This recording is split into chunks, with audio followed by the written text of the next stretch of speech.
All right, it's Huckleberry here again with another exciting episode of Last One to Katahdin Wins. How to through hike the Appalachian Trail when you're old enough to know better. Today we're going to talk about dangers and risks, lions and tigers and bears. Oh my. So the question is the Appalachian Trail out to get you? Well, I can tell you, my feeling was yes. Yeah. I had four significant falls, and three I was able to escape significant injury, but one was pretty bad. The result was that I broke a rib. It wasn't even a real fall. I mean, the other three I fell, and I was out of control. It was just arms and legs and poles flying and so on. And but this one where I got hurt, I just slipped and fell against something, and I broke a rib. And punched it along and had to get a chest tube, a little chest tube. And I was back on the trail in 2 weeks. But the point is, the thing is this, there's 5 million steps. I tell you, it's only 5 million steps. You just take one step at a time. Let's just do it 5 million times.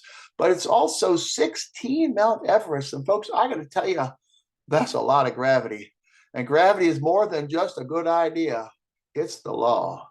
You combine all that change in elevation with the constant R&R, the roots and the rocks, and it's a recipe. It's a recipe for injury. And so I remember starting, and nobody mentioned that. Nobody said, "Be careful out there." And as I went along, I met many people who'd gotten hurt, and some very seriously. And so it can happen. And so we're going to talk about here to a large extent is how to avoid having that happen. And starting out knowing that it's a possibility is one of the ways to increase the chances of preventing that from happening. So mostly you got repetitive motion injuries to worry about, like blisters, shin splints, pulls and strains, stuff like that. We'll be talking about those things too. So there you have it. So one thing to be thinking about is the weather. One risk factor besides gravity is the weather, gravity, repetitive motion. And weather is concerned because it gets hot and it gets cold. Boy, sure, you're going to be out there for 5 months. You're going to experience all kinds of weather. And the heat was the thing for me in the middle of the hike, the mid-Atlantic states from Virginia, probably through New York. Heat was actually, I call it a factor in my hike every single day. And preventing overheating and dehydration and things like that was a constant issue and concern. Now I'm from Minnesota, so I'm pretty cold tolerant, but cold was a factor, and not so much when it was snowy, but more when it was raining. You get those 40-degree rains that you really need to be thinking about staying warm. So it's okay to just be out there taking that Appalachian shower when it's raining. If it's hot and warm and stuff, and it's going to be warm later, you can dry off, warm out, that sort of thing. But if it's cold rain, you need to protect yourself from getting cold. Now, like that raincoat's not going to keep you dry, but it might keep you warm. And so be thinking about that, protecting yourself from cold. There's going to be a time, the last month of that trip, you might be wanting some gloves even. So I swear to God, I'm not kidding. Depends how long you go. Us old guys tend to go pretty long. We go long. Yeah. Sunburn can be an issue. Thinking about that. I skin cancer guy, survivor. So I need to be careful about sunburn and flooding. Flooding's a real deal, man. Listen, this hurricane country. Them hurricanes, you go right up the East Coast. And I had flood conditions in Maine. And real serious bad flood conditions and rain. It only took a day to resolve. But it was related to a coastal hurricane that pushed all this moisture, sucked all this moisture into the northern Appalachian Trail, into Maine, in fact. And so flooding is a thing to think about, to be aware of, to look ahead, look down the trail for. You could have normal accidents too. I met several people that had bad burns, and nobody's using fires. They're getting, hardly ever. I hardly saw a campfire. People got burned by their cooking pots because of these little dinky pots on these tall stoves, And of course, they don't bring the safety base that comes with the stove. They throw that out because that's heavy. They end up dumping that boiling water in their laps. And it's a couple of people I've met have serious problems from this. I'm not just trying to scare you. I would not throw away that triangular base that clips onto the bottom of your fuel canister. It doesn't weigh that much, and boy, it's some cheap insurance. You get cut, you're probably not going to get cut by a knife because you probably won't have one, or you just won't bother getting it out. I actually I stooped so low as to carry grated cheese because I didn't want to bother cutting cheese up for lunch. So that's just laziness, but good safety too. You get sick. I mean, COVID. You get COVID. You could get or cold or the flu. That could happen. I got COVID. Right? How do you protect yourself from that when you don't get the vaccine? I did. I got COVID anyway, but I had a mild case. I guess because I have to say because of the vaccine, right? But it's out there and it's a concern. Be aware of it. Think about where you're staying, how crowded, how ventilated, all that stuff is. And you can take care of that somewhat. You can protect yourself from Giardia by filtering your water. That's all there is to it. Be careful where you get your water. It's not as big a risk as you might think until you start drinking out of lakes in the North Country. But that norovirus, now that's the thing, right? And it's a virus, and alcohol doesn't kill it. It's a poop to mouth kind of disease. And so you wash your hands after you go have a nice BM in the woods. You do your hands with that hand sanitizer. It does not affect that norovirus. You need soap for that. So that's a hygiene issue you need to figure out. And also pay attention to the chatter on the trail and know where norovirus was an issue, because those are places where you're going to want to take extra care with your water collection, your hand washing, things like that. People worry about animals the most, and they're probably the least of your worries. People worry about bears the most out of the animals, but that ain't your big concern. Ticks is your big concern. And protect yourself from bears by choosing a campsite that hasn't had bear activity. You can tell by looking to see if there's garbage strewn all over, and also by checking the grapevine too. You can hang your food. That definitely helps. The bear boxes really help. Bear canister helps a lot. And there's a weight issue. But ticks, man, that's the thing to worry about, protect yourself from. And you don't want either of those diseases. People I've met this summer went home because of Lyme disease, and it can happen. Not very many people though. And I know you can protect yourself with permethrin, but that's going to wear out by the time you get to Maryland, where the ticks are actually concerned. That's where you need to start using permethrin. And I mean, check and see what the state is now, because climate change is changing where these critters are showing up. But look into that. You can use DEET all the time. I mean, just when you think about it, you realize, okay, today I'm hiking through tall grass. I'm going to use DEET on my clothes. I'm going to tuck my pants into my socks. Unless I'm wearing shorts, I'm going to take extra precautions. So pay attention to those things. Ticks are the thing to be concerned about. Now, I did the whole trail. I did use a lot of DEET. Did not get either of these diseases.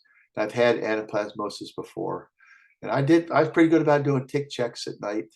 And maybe that's how I dodged it, but I didn't find ticks on me. So there you have it. Your experience may be different. So listen, the main thing you can do is be lucky. Don't get hurt. Don't get sick. Don't have bad weather. But well, you can't control your luck, man. So all I can say about that is good luck.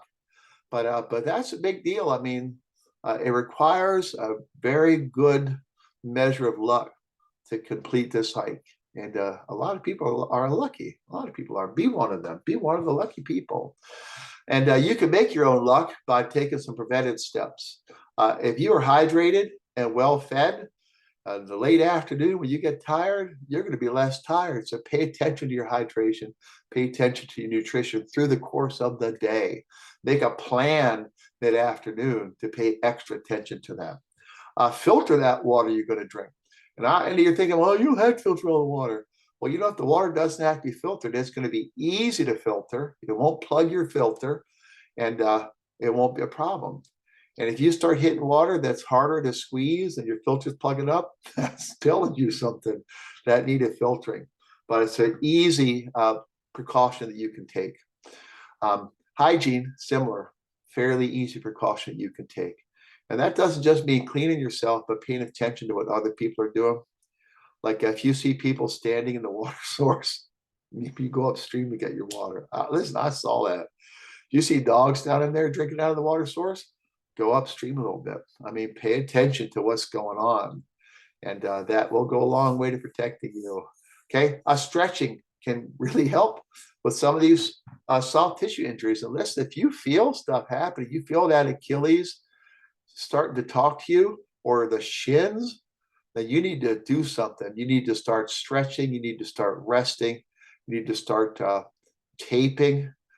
Pay attention to it right now. Same thing with blisters. You feel a hot spot, stop. Take care of it immediately. You can prevent these problems. And if you get some of these issues, deal with them right away. They're just going to get worse. And early treatment can keep them from being a big problem. Be patient, and especially on them downhills. Take your time going downhill. Nobody fell going uphill. I mean, you can, but you're not going to kill yourself. But you could have a big problem falling down. So patience. You get to that river and it's high. Set up your tent. See what it looks like in the morning. We're at the top of the watersheds, most of these rivers here, and they can change a lot overnight. So have some patience. Check the weather. And if you don't have a phone that'll do it, or you didn't have signal when you went to yourself, you said to yourself, "Oh, damn, I wonder what the weather's going to be tomorrow." Ask somebody else. There are people out there that are way more curious about it than you, and they will check the weather when they had signal, or they have a phone service with better signal. Okay. Think about having some bug dope, at least when the bugs get bad, which I would say ticks starting in Maryland, and mosquitoes, starting in New England. I mean, the other places are too high and dry for mosquitoes to really be an issue. I mean, I don't know, like I said, it takes a lot of mosquitoes to get my attention. And I'm going to tell you, I'm going to make this is a little advertisement. Take a first aid class, whatever you can have the time for or afford or whatever. I highly recommend a wilderness first aid class, WFA. Scout councils, Boy Scout councils will offer these. Boy Scout camps will offer these. Other adventure camps will have these going on also.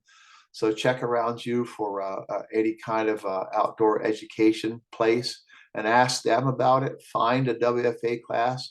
It's a 20-hour course. And so it's a full 2-day class, and do it. And if once you do, you're going to be like, oh, I'm going to take a first aid kit. My first aid kit weighed about, it might have been half a pound. And I used it a lot, mostly on other people. And I'm a promoter of this. I mean, I think you should have some training and be prepared to render aid. And you'll be better able to take care of yourself prevention-wise if you do this. Okay. So first aid course, first aid kit. I'm a really, really big fan. So that's been another episode of Last One to Catan Wins. And like it, share it, subscribe, all that jazz, right? And I'm sorry these aren't flashier programs. I mean, I know it's just like sitting in school, but I'm a retired school teacher, so this is what I know how to do. And I wanted to get something out there in time for people to take advantage of it, because the trail is calling, and people are getting ready to go.